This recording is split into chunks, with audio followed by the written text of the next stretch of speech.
I'm going to film a driving review for this Tiggo 8 Pro.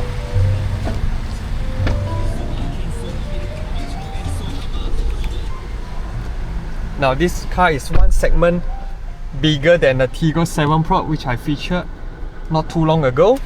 So you can see the overall interior is more luxury, more premium, and the engine are also better. This is a 2-liter turbo 4-cylinder engine together with a 7-speed dual clutch transmission.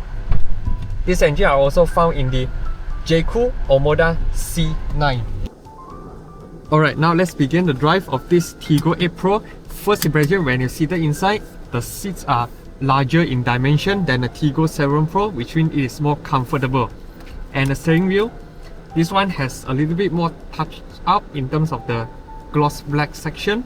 It looks more premium, and the dimension I think is also bigger than the Tiggo 7 Pro because of this car is a D segment 5+2 or 7-seater SUV. The competitor of this is actually the Proton X90 as well as the Chery VT9. Now let's begin the drive. As simple as that, put your foot on the brake and locate a gear lever on the left. It's the same design as the Tiggo 7 Pro. So when you're coming from that car, it is basically a similar car, just that this car is actually bigger. Now we are in D, the electronic parking brake haven't engaged, so you need to step a little bit on the throttle pedal or just by pressing the buttons right here. So this car you need to take a bit extra care about the width as well as the length, because this car is actually longer and wider in dimension. Now first thing, when you enter this car, you'll feel that the engine is more responsive due to its 2-liter turbo 4-cylinder engine. Now this also comes with front McPherson struts, rear multi-link setup for the suspension, and this car is actually sit higher than the Tiggo 7 Pro, which gives you a better commanding view. Now previously I have test driven the Proton X90. That car has a bit of characteristic of the 3-cylinder turbo that is using a 1.5. This is a 2-liter turbo. So power wise, the Tiggo 8 Pro definitely wins the Proton X90 in every measure, as well as the Chery VT9 that is also a 1.5 turbo but with a 6-speed dual clutch transmission. This comes with a 7-speed. On paper, this car wins in terms of this kind of figures, but how is it like for this car to drive? Let's find out in today's video. Now same, we are start with Eco mode. There are actually 3 driving modes like the Tiggo 7 Pro: Eco, Normal and Sport. Mode entered. So let's start with the Eco mode first. The steering wheel as usual is very lightweight, and now let's fly this bump. Effortless, and you do not feel much. This is the beauty of having a D segment SUV, because you have a longer wheelbase, so it will actually absorb most of the road condition. And this car is pretty wide, so you need to take a look on the road whether this car you can go through or not. This is a rather narrow road than your standard Malaysian road. This is actually a small road, we call it. And right now, let's turn to the right.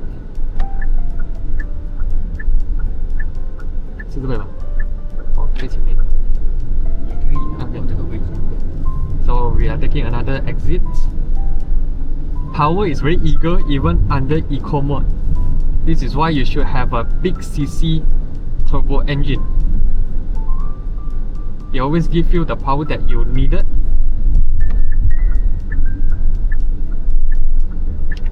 Corner wise, it's a typical D segment SUV, family SUV in fact, so you do not expect the car to handle like a Porsche. This is, in the end of the day, a family SUV. So the main purpose of this car is to fetch people and drive it comfortable in your daily commute.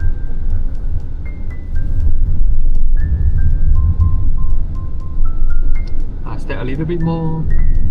The turbo kicks in at around 2000 RPM, but the gear shift is pretty fast. Around 2200 RPM, the gear already shifts up. Now we are in D5, which is the 5th gear. So I would expect this car to have a pretty good fuel economy. Now we are going back to the same route where I tested the Tiggo 7 Pro, so we can have a side-by-side comparison between these two cars. But of course, this car will be more superior in every measure than the 7 Pro due to its price tag and its segment. Now we are braking. The brakes, same sensation as the Tiggo 7 Pro, is a comfort kind of braking. It do not give you very strong power at the beginning like some cars, so it won't actually jerk the passenger because they may feel uncomfortable if you have too responsive braking feel. This one you need to get used to it because some of the owners maybe have gone through some German or some Japanese vehicle which they tune their brakes to be very sensitive at the beginning. This one you need to step a little bit more to give you the braking power that you actually need. So during low speed, when you flick the signal, same, the 360 cam are also showing, and it is rather high resolution as well. Okay, so we have a bird eye view, as well as this one is to check on your right blind spot. This one is to check on the rear. Now this DCT are also pretty responsive. I step a little bit, the car actually lurch forward a little bit more. So this one also needs to get used to it if you are those who are used to CVT gearbox or automatic gearbox. Because DCT tend to behave like that because there's a clutch to actually couple and decouple to give you power. Now the steering wheel is pretty lightweight, very easy to turn. During eco mode, I think the power is more than enough for your daily usage. You don't even need to go to sport mode. Now there's a bit of straight road, so I will try out normal mode entered. Sport mode. Sports mode entered. Now when you press on the brakes, right here there's an auto hold, so you can just lift off your foot from the brakes and the car won't move. It's green light. Let's step a little bit more. Now this is still a front wheel drive SUV, so there's a bit of wheel spin when you step all the way down, but you won't drive like this every day. Normal mode entered. Let's just put back to normal mode. The power is pretty crazy when you step all the way down.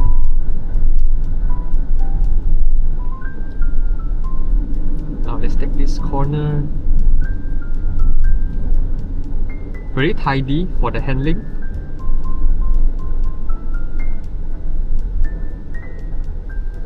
This car also comes with the adaptive cruise control.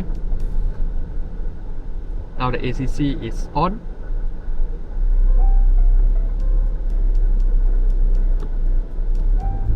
But during town, we won't actually use the ACC. We just need to rely on the driver because there's a lot of unforeseen circumstances. For example, motorcycles, some car actually cuts in from you.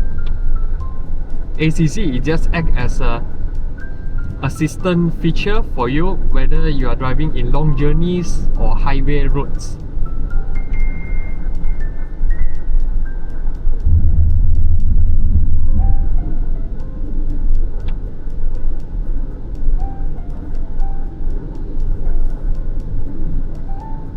The ride itself is definitely more comfortable than the Tiggo 7 Pro because this segment SUV, longer wheelbase, everything is bigger, more chunkier and more solid. But by no means Tiggo 7 Pro is an uncomfortable car. Both are very comfy in its segment. It really depends on whether you need the extra 2 seats at the third row or you want something that is smaller, easy to drive around. Now the turning itself is very easy, and there's a 360 camera for you to navigate when you are exiting the junction.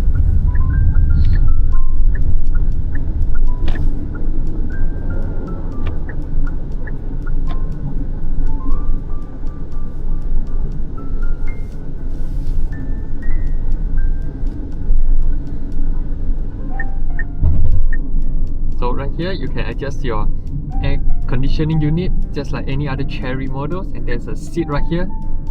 It comes with seat ventilation and seat heater, so you can turn on. During hot weather, this is a godsend feature, and you have it for the front driver and passenger. It's very crucial because nowadays Malaysia are pretty hot, so it's very important for a car to have a feature like this. So here there's some other things for you to play with, and it also comes with Apple CarPlay and Android Auto.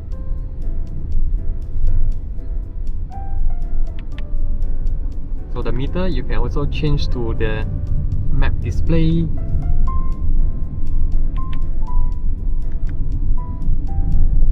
For the price tag of this car offer and what the package you give, I would say value for money also. Because in the market, you do not get a lot of D-segment SUV. Nowadays, you have the X90, the VT9 and this Chery Tiggo 8 Pro. These three are generally a Chinese vehicle. So it really depends on what are your requirements for a D-segment SUV, and you can compare it apple to apple and see which one is your liking. And now we are moving to the last part of the video. Before I end it, I want to thank Chery Petaling Jaya for giving me the opportunity to make a review for this Tiggo 8 Pro. If you're keen to buy any cars from Chery, do come over to Chery Petaling Jaya. And this marks my driving review. Be sure to subscribe my channel, like and share my videos. Cheers!